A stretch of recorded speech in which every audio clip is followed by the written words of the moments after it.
너희 의인들아 여호와를 즐거워하라. 찬송은 정직한 자들이 마땅히 할 바로다. 수금으로 여호와께 감사하고 열줄 비파로 찬송할지로다. 새 노래로 그를 노래하며 즐거운 소리로 아름답게 연주할지어다. 여호와는 말씀은 정직하며 그가 행하시는 다 진실하시도다. 그는 공의와 정의를 사랑하시며 세상에는 여호와의 인자하심이 충만하도다. 아멘. 하나님의 크신 은혜와 평강이 거룩한 주일 하나님 앞에 나와 또한 온라인으로 예배하는 모든 사랑하는 성도 여러분 가운데 함께 하시기를 예수님의 이름으로 축원합니다. 하나님은 여러분의 기도를 하나도 놓치지 않고 들으시는 줄로 믿으시길 바랍니다. 지난 금요일 날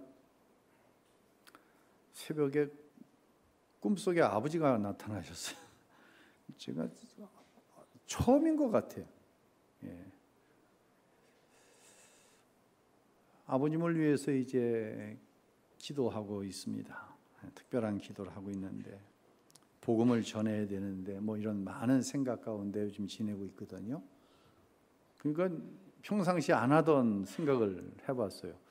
이게 꿈속에 나타나신 게 오늘 와서 가서 복음 전하면 아버님이 복음을 받으신다는 얘기인가? 뭐 이런 거 쓸데없는 무슨 전설의 고향이나 나올 법한 생각을 제가 했어요. 그리고는 사실 금요일은 너무너무 마음적으로나 모든 부분에 있어서 바쁜 날이거든요.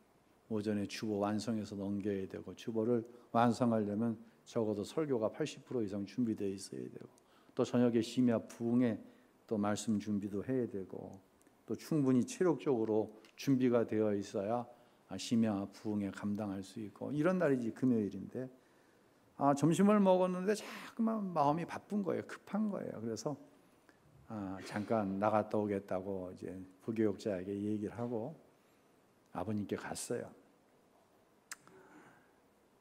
가서 거실에 앉아 계신 아버님과 한 40분 정도를 함께 있었어요. 그런데 틈이 보이질 않는 거예요. 98세에 먹은 노인이 틈이 안 보이는 거예요. 교회 나가세요. 제가 기도해 드릴게요. 예수 믿으세요. 천국과 지옥이 있어요. 얘기를 해야 되는데 틈이 안 보이는 거예요. 얼마나 그 진이 견고하게 구축이 되어 있는지 보이지 않는 거예요. 그 나중에는 갑갑하니까 가슴이 터질 것 같아요. 그러니까 기도가 저절로 나오더라고요. 성령님, 제 입에 할 말을 주세요. 성령님, 아버지 마음을 열어주세요. 눈을 감고 아버지 옆에 앉혀놓고 그러고 기도했어요. 간절하게 기도했어요. 어떻게 됐을까요? 무슨 일이 일어났을까요? 아무 일도 안 일어났어요.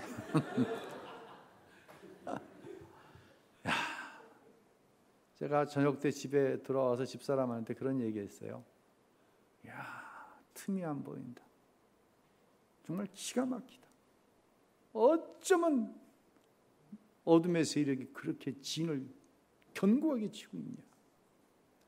이제 40분 앉아 있다가 이제 교회를 오는데 얼마나 마음에 낙심이 되어지는지 알 수가 없어요. 그 오랜 세월을 기도했는데 오늘 새벽엔 꿈속에서 다 보여주셨는데 낙심이 돼. 그런데 말입니다. 이제 심야 부흥의 설교를 하는데 이런 설교를 제가 했어요. 기도는 우리가 기도하면 하나님이 들으신다. 그래서 대화다. 기도하면 하나님이 어떻게 하신다? 들으신다. 그래서 이게 대화다. 그리고 이 밤에 하나님의 음성 듣는 시간이 되길 바란다. 이런 설교를 제가 풀어나가는데 무슨 생각이 쑥 들어오냐면 설교는 설교대로 하고 내 마음속에 성령께서 이런 말씀을 하시는 거예요. 이 목사, 너 아까 나한테 하는 기도 내가 그거 다 들었어. 아무 일도 안 일어나서 낙심하고 있는데 그 잔상이 설교 시간까지 남아있는데 그 음성이 들리는 거예요. 이 목사, 네가 한 기도 내가 다 들었어. 그리고 설교를 이어가는데 내 마음속에 그래, 하나님이 지금 내가 원하는 그때 역사하시지 않았다고 하나님이 내 기도를 안 들으신 게 아니지. 내가 지금 설교하고 있는 대로 내가 기도하는 거 하나님은 다 들으셨지. 자녀가 부모에게 무엇인가를 요청을 합니다. 부모는 생각을 하죠. 요청하는 대로 주는 게 자녀에게 유익이 되는지 그렇지 않은지 충분히 따져봅니다. 오히려 주지 않는 것이 부모도 힘들고 자식도 힘이 들지만 주지 않는 게 맞아. 아직 때가 아니야. 내 자식이 단단해지기 위해서는 지금 아무리 나에게 간절히 부모된 나에게 무엇을 누가 요청을 해도 안 주는 게 맞아. 그래야 내 자식이 단단해지는 거야. 이게 자식이 알지 못하는 부모의 또 다른 사랑이죠. 사랑하는 성도 여러분, 하나님께서 여러분의 기도를 들으시는 줄로 믿으시기를 바랍니다. 지금 응답하지 않으신다고 해서 하나님이 듣지 않으시는 것 아니에요. 하나님은 하나도 빼어놓지 않고 여러분의 기도를 들으세요. 제가 오늘 일부 예배 때 청년들이 금요일 날 이제 수련회 가서 어저께 밤 11시나 되어 수련회가 끝나서 물어보니까 집에 들어가니까 밤 12시 반이래. 그래서 그 청년들을 격려했어요. 격려하는데 내 눈에 누가 보이냐면 함께 하지 못한 청년들의 부모가 보이는 거예요. 저들의 마음은 어떨까? 여기도 계실 거예요. 내 자식이 청년인데 수련회에 참여하지 못했어. 말해봤자 싸움밖에 안 되고 그 마음이 어떻겠어요?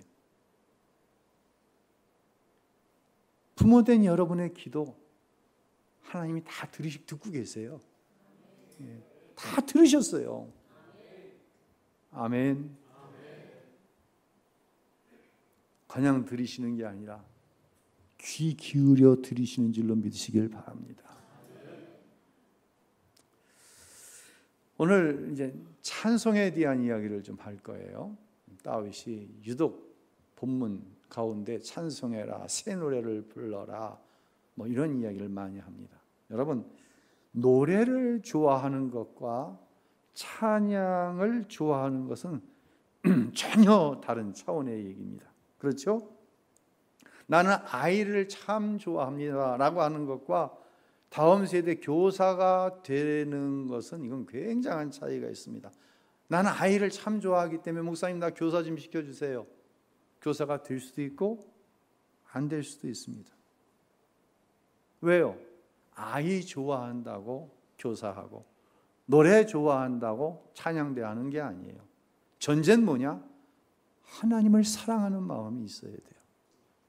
그래서 교회는 교사로 지원을 하거나 찬양대로 지원을 하면 당회가 모여가지고 그 사람의 신앙을 먼저 봅니다. 찬양대로 교사로 할 수 있는지. 여기에 이제 더 붙여보는 게 있어요. 대부분의 분들이 조금 부족한데 교사로 찬양대로 또 다른 어떤 교회의 섬김의 터에서 섬길 때 신앙이 급격히 좋아지는 경우가 있어요.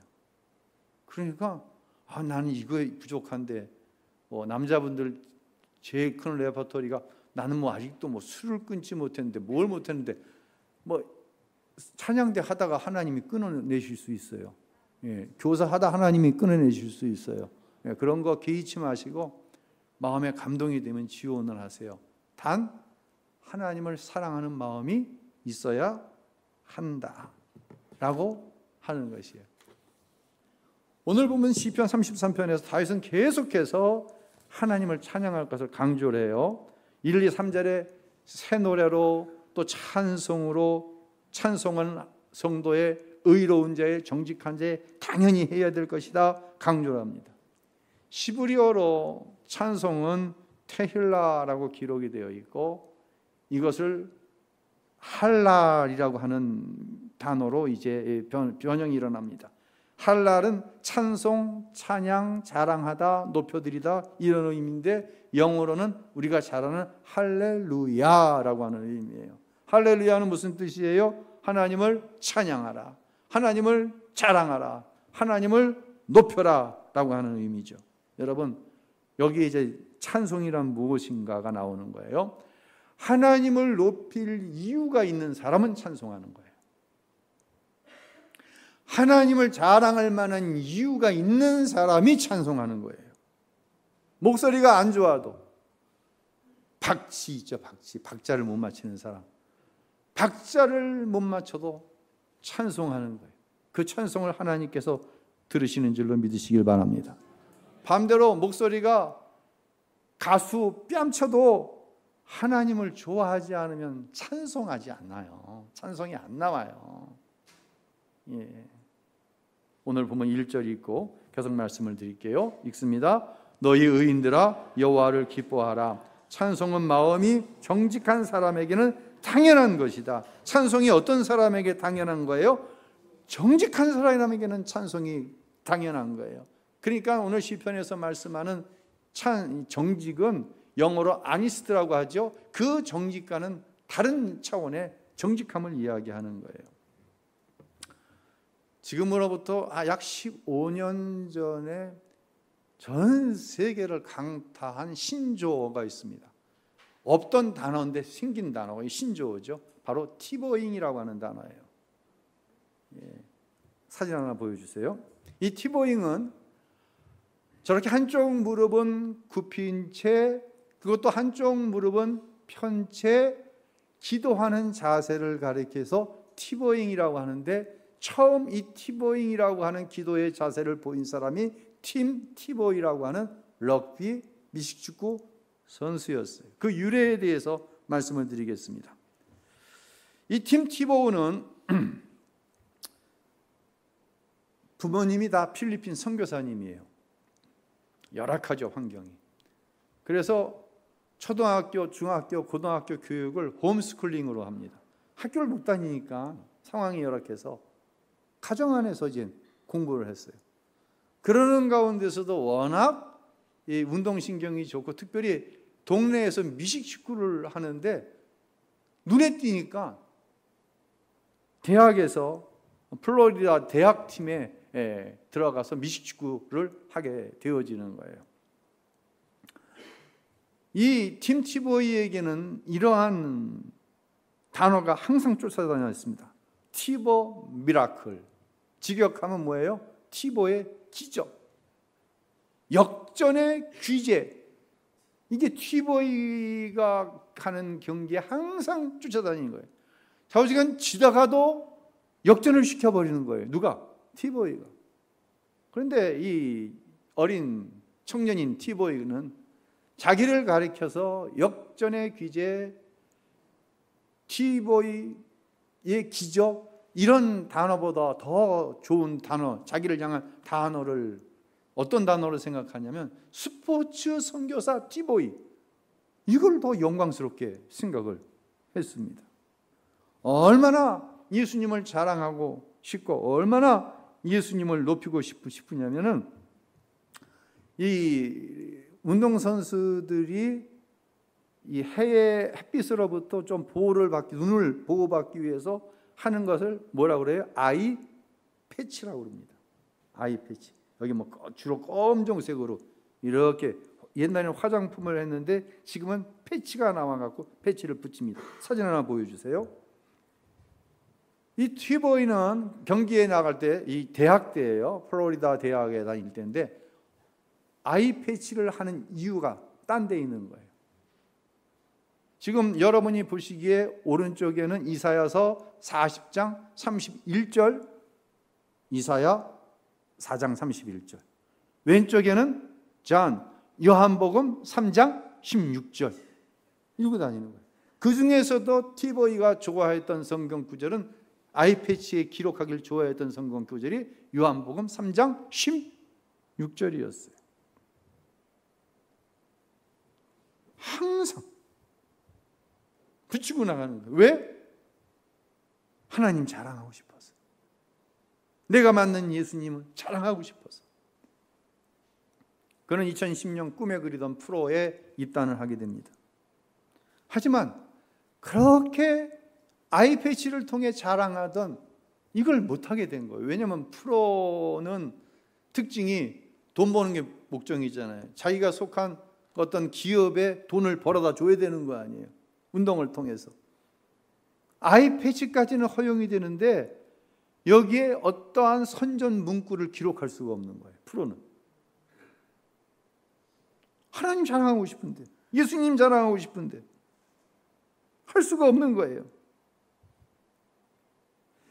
예수님을 자랑하는 사람에게는 항상 도전이 따라요.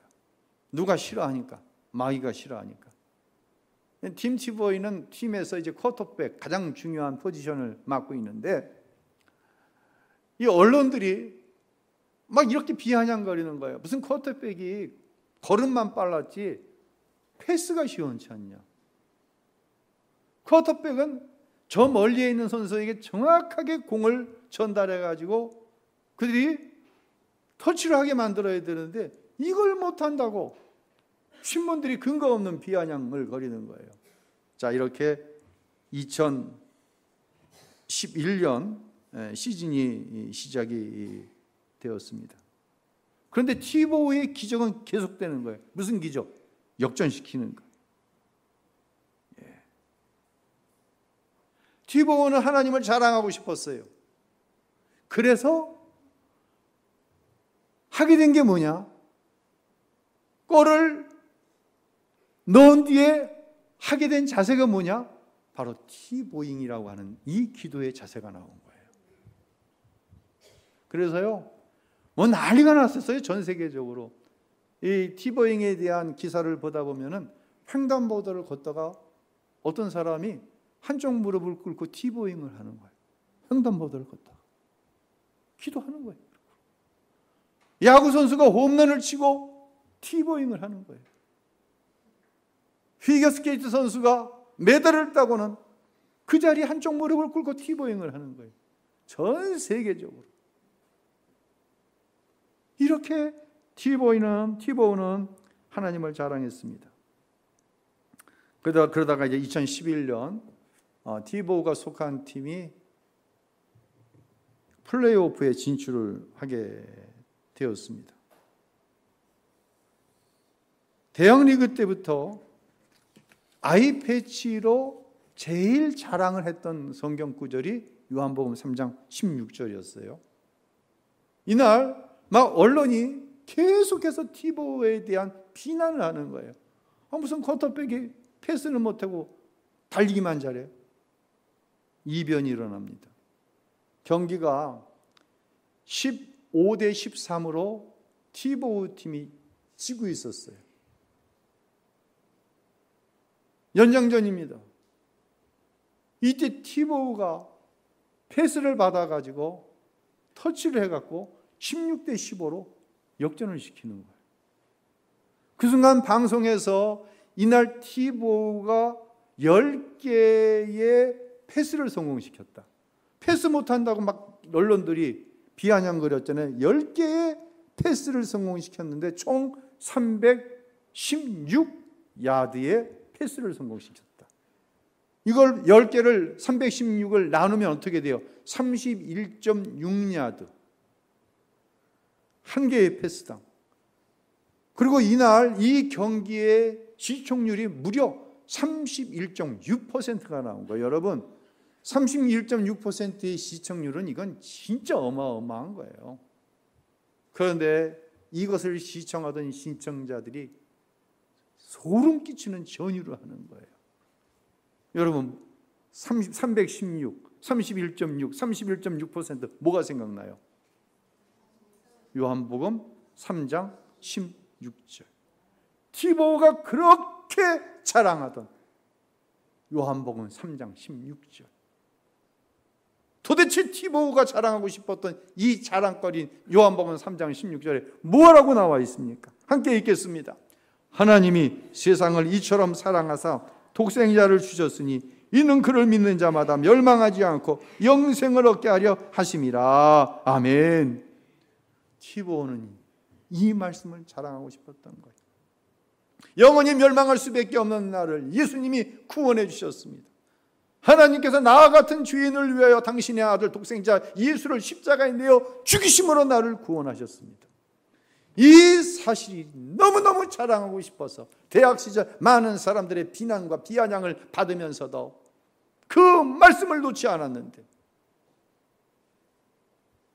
그날 한 번에 전 세계에서 이 플레이오프를 지켜보던 시청자들이 전율을 하면서 살아계신 하나님을 TV를 통해 만나게 된 것이에요. 사랑하는 성도 여러분, 찬송은 바로 예수의 피로 거듭나 의롭다함 받은 성도가 해야 할 당연한 것입니다. 이것을 가리켜서 하나님은 다윗을 통해 정직이라고 하는 단어로 말씀하시는 거예요. 유독히 오늘 본문에는 정직, 진심, 정의라고 하는 단어가 많이 나와요. 성도에게 정직, 진심, 정의란 무엇입니까? 나를 사랑하셔서 죽기까지 나를 구원해 주신 하나님의 은혜와 그 사랑을 믿어 누군가에게 내 안에 넘쳐나는 감격을 증거하는 행위, 이게 성도의 정직이고 이게 성도의 정의이고 이것이 성도의 진심이다. 이 하나님을 찬송하는 행위가 바로 정직, 정의다라고 말씀하고 있는 것이에요. 여러분은 가정 안에서 얼마나 하나님을 찬송합니까? 한번 스스로에게 한번 물어보시죠. 나는 얼만큼 가정 안에서 찬송하고 있는가? 여러분, 집에서 엄마가, 아빠가 찬송하는 모습을 한 번도 본 적이 없어요. 그러면서 자녀에게 하나님 사랑하라? 성경은 이것은 정의가 아니라고 말씀하는 거예요. 정의를 교회 안에서 자꾸만 딴 데서 찾으려고 하지 마세요. 깃발 꽂는 거, 이거 정의 아니에요. 하나님을 사랑하니 하나님을 자랑하지 않고서는 견딜 수 없는 게 정의인 거예요. 그래서 부르는 게 찬송인 거예요. 직장에서 한 번도 입술을 벌려 찬송한 적이 없는데 내가 집사다, 권사다, 장로다 인정하지 않는다고 하는 것이죠. 그것은 정직한 것이 아니에요. 예수의 피로 의롭게 된 은혜가 너무 감사한데 어떻게 가정 안에서, 어떻게 직장 안에서 찬송이 나오지 않을 수 있냐는 얘기예요. 주님이 나와 동행하시는 것을 날마다 경험하며 살아가는데 어떻게 입술에 찬양이 나오지 않아요? 그게 이상한 거죠. 목사님, 요즘은 트롯이 대세가 돼가지고 집에서 맨날 트롯만 부르세요. 그냥 전화 걸어도 벨소리도 트롯 나고 그냥 맨날 그렇게 해보세요 한번. 하나님이 그걸 정의로 보시지 않는다니까요. 사람은 마음에 있는, 머리에 차 있는 것을 표현하게 되어 있어요. 내 심령 가운데 무엇으로 채워져 있는가에 따라서 트롯이 나오기도 하고 찬송이 나오기도 하는 것이에요. 7살 소녀가 소아암에 걸려 죽게 되었습니다. 죽음이 두렵죠. 아이가 엄마에게 물었어요. 엄마, 나 죽으면 천국 간다고 목사님 말씀해 주셨는데 엄마, 천국은 어떤 곳이야? 엄마가 이렇게 대답했어요. 천국은 우리 집 같은 곳이야. 그랬더니 이 소녀가 엄마, 그래? 그럼 나 갈 수 있어. 엄마, 나 천국 갈래? 이 소녀의 이야기도 놀랍지만 저는 이 엄마의 이야기가 더 놀라운 거예요. 우리 집 같은 곳이 천국이야. 부모된 여러분의 입술을 통해 자녀에게 얘야, 천국은 우리 집 같은 곳이야 라고 말할 수 있게 되시기를 예수님의 이름으로 축복합니다. 근데 어떤 부모가 천국이 우리 집 같은 곳이야, 안심해? 누가 이렇게 얘기할 수 있어요? 다시 말씀드립니다. 예수의 피로 거듭나. 나는 여전히 부족하지만 하나님이 나를 자녀 삼아 주신 그 은혜로 말미암아 그 은혜가 너무 감사하여서 그저 입술만 열면 하나님 자랑하는, 찬송을 통하여 자신의 신앙을 고백하는 이런 성도가 있는 가정, 이것이 천국이에요. 이런 부모가 천국은 우리 가정 같은 곳이야 라고 말할 수 있는 것이, 여러분 이해하고 들으세요. 지금 생각해도 내 가정은 지겨워. 부모가 자식을 볼 때 지겨워. 남편이 아내를 지겹다고 그러고 아내가 남편을 지겹다고 그럽니다. 혹시 여러분 가운데 그런 분 계시지 않습니까? 어우 지겨워. 입만 띄면 지겹대. 그 입술에 무슨 찬송이 나오겠어요? 그런 남편, 그런 아내에게서 무슨 기쁨이 있고 감사가 나오겠어요? 아니죠. 이런 자식이, 이런 부모를 자식이 볼 때, 근데 또 습관적으로 찬송을 하되 하나님 자랑 하고 싶어서 찬송을 하는 게 아니라 습관적으로 찬송을 해. 자식이 미치는 거예요. 부모를 볼 때. 그 이중적인 모습 때문에 너무너무 힘든 거예요. 우린 그런 모습 속에 너무 익숙해져 있지 않습니까?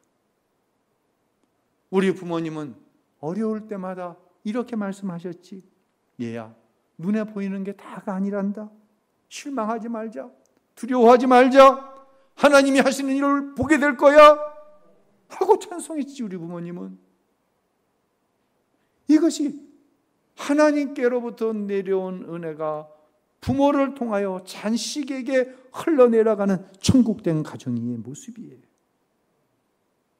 그때 자녀를 통해 보고 싶었던 것을 결국은 하나님께서 이루어 내실 줄로 믿으시기를 바랍니다. 왜요? 찬송은 곡조 있는 무엇이니까? 기도이니까. 기도를 하나님은 들으시지 않는 것이 하나도 없으시니까, 내가 찬송할 때 하나님은 그것을 기도로 그대로 받으셔서 결국은 내 자녀를 나도 깜짝 놀랄 만한 하나님의 사람, 하나님께서 사용하시는 하나님의 사람으로 바꿔내시는 거죠. 유아 세례 때 부모들에게 이런 질문을 합니다. 36개월 아래 아이들에게 유아 세례를 주니 이 아이들은 이성적으로 예수님을 그리스도로 고백할 수가 없습니다. 유아 세례는 부모의 신앙을 가지고 아이에게 세례를 주는 것이니 잘 들으시길 바랍니다. 그러면서 이런 얘기를 합니다. 이 아이와 함께 성경을 보기로 작정하셨습니까?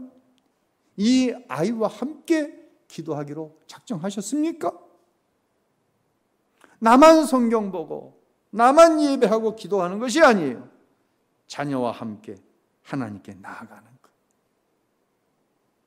부모와 자녀가 함께 하나님께 동행하는 모습을 가지고 살아가는 것. 이게 성도의 정직이고, 이 정직한 성도의 입술에서 나오는 찬송이 하나님이 받으실 만한 찬송이라고 하는 거예요. 제가 최근에 이런 고백을 스스로에게 했어요. 나는 목사지만 나는 내 아이들과 함께 성경을 읽는 시간을 가지지 못했다. 나는 목사지만 우리 아이들과 함께 기도하는 시간을 많이 가지지 못했어. 교회 안에서는 오직 진리가 예수 그리스도라고 성도들에게 이야기했지만 가정 안에서는 진리가 실력인 것처럼 나는 이야기했다. 그 결과가 지금 우리 가정의 모습이다. 여러분 앞에 정직하게 제 부끄러움을 고백하는 거예요. 사랑하는 성도 여러분, 내 가정 안에서 예수님과 함께 계시는 천국을 볼 수 있어야 합니다. 그런 가정이 되시길 주님의 이름으로 축복합니다. 여러분 가정의 목표는 뭐예요? 목적은 뭐예요? 실력? 하하, 천만의 말씀. 그거 아니에요. 속지 마세요. 아직도 그것이 정답인 줄 알고 진리인 줄 알고 아이들에게 실력 그거 아니에요. 교회가 잘못된 복음을 이야기합니다. 도대체 뭐야 한지면 무슨 얘기하시나요, 여러분은? 죄송합니다. 이렇게 도전적인 이야기를 해서 도대체 교회 안에 뭐야 한지면 무슨 얘기하시나요? 예수님 자랑하시나요? 하나님 높여드리나요? 교회가 천국이어야 합니다. 교회가 천국이 아닌데 어디서 모형을 가지고 가정으로 나아가 천국을 만들 수 있겠습니까?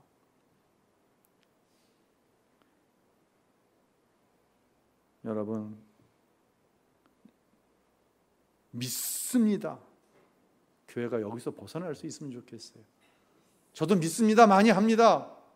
한국교회만큼 정말 믿음이 좋은 교회는 전 세계에 없습니다. 한국교회 믿음 정말 좋습니다. 이미 한국교회는 그것으로 인정을 받았습니다. 그런데 한국교회가 또 뭘로 유명한 줄 아십니까? 세상에, 가정에 영향력을 미치지 못한 것으로도 유명합니다. 한국교회는. 왜 그렇게 잘 믿는데 영향력은 나타나지 않습니까? 믿습니다 갖고 되는 게 아닙니다. 내 안에 예수가 살아계시고 내 자아는 십자가에 죽어서 나를 통해 예수만 드러날 때 세상에 빛이 되고 소금이 되어져서 선한 영향력을 통하여 하나님의 영광이 나타나는 것 아니겠습니까? 우리는 이 사실을 너무나도 잘 알고 있지 않습니까? 목사인 저부터 정직하게 고백해야 합니다. 나는 부족하지만, 나는 여전히 부족하지만 예수 공로 의지하여 분명히 의롭게 되었습니다. 나는 여전히 부족하지만 예수님의 십자가의 공로로 분명히 의롭게 되었습니다. 그래서 나는 예수님 자랑할 수밖에 없어요. 내가 정직하게 사는 것은 내가 세상적인 정직, 강직해서가 아니라 하나님 영광을 나타내는 것이 예수의 피로 구원받은 나에게 있어서 최고의 가치이기 때문에 예수님 자랑이 되어야 되니까 나는 정직할 수밖에 없는 거예요. 이것이 내가 하나님을 찬양하는 이유입니다. 목사가 이러한 신앙 고백을 가지고 여러분 앞에 쓸 때에 복음이 복음되어지게 저는 전해지는 것 아니겠어요? 여기서 한 걸음 더 나아가 부모된 여러분이 제가 한 고백을 자녀들 앞에 할 때에 그 자녀들을 통하여서 하나님께서 일하시는 것을 보시지 않겠습니까? 정직함으로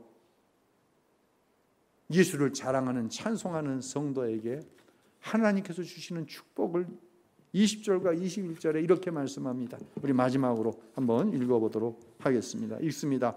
우리 영혼이 여호와를 바라고 기다립니다. 우리 도움이시요 우리 방패이십니다. 우리 마음이